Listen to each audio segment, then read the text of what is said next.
नमस्कार दोस्तों। कजरी तीज की कहानी। रक्षाबंधन के तीसरे दिन और भाद्रपद माह के कृष्ण पक्ष की तृतीया तिथि को कजरी तीज का पर्व मनाया जाता है। इस साल कजरी तीज का व्रत 2 सितंबर 2023 को है। यह व्रत सुहागिनों के लिए बेहद खास होता है।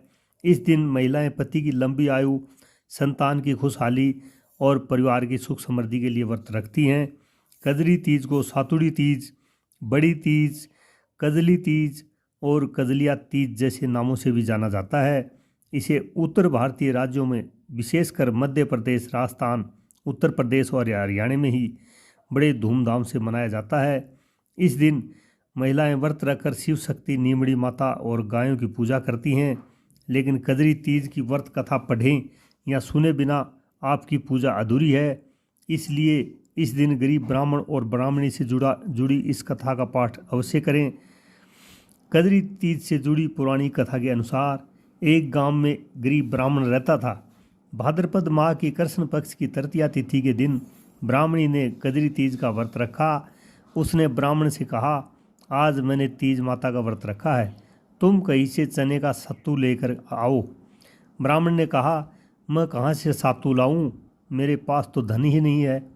इस पर ब्राह्मणी ने कहा, चाहे चोरी करो या डाका डालो, लेकिन मेरे लिए सत्तू लेकर आओ। रात का समय था तो ब्राह्मण घर से निकलकर साहूकार की दुकान में घुस गया।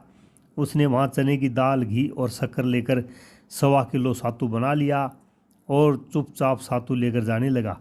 इतने में खिटपिट की आवाज़ सुनकर दुकान के नौकरों की नींद खुली और सभी चोर चोर कहकर चिल्लाने लगे। शोर सुनकर साहूकार भी बाहर आया और ब्राह्मण को पकड़ लिया। ब्राह्मण ने कहा, मैं चोरी नहीं कर रहा हूँ, मैं तो एक गरीब ब्राह्मण हूँ। मेरी पत्नी ने आज तीज माता का व्रत रखा है, इसलिए मैंने आपकी दुकान से सिर्फ 1.25 किलो सत्तू बनाकर ही लिया है, इसके अलावा मैंने कुछ भी नहीं लिया।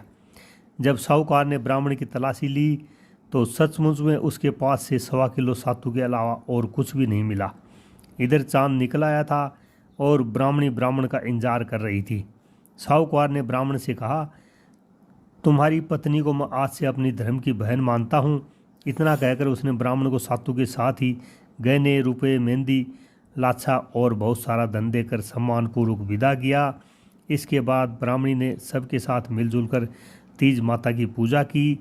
इसलिए कहा जाता है कि जिस तरह ब्राह्मण के दिन फिरे वैसे सबके दिन फिरें और कजरी माता की कृपा सब पर बरसे। यह है दोस्तों कजरी माता की कहानी। कजरी माता का जो भी व्रत रखते हैं उनके पति की लंबी आयु होती है और उनके बेटों का भी भविष्य सुरक्षित और खुशहाल होता है।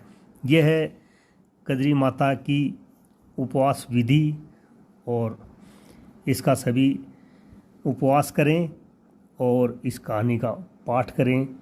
जय हो कजरी माता।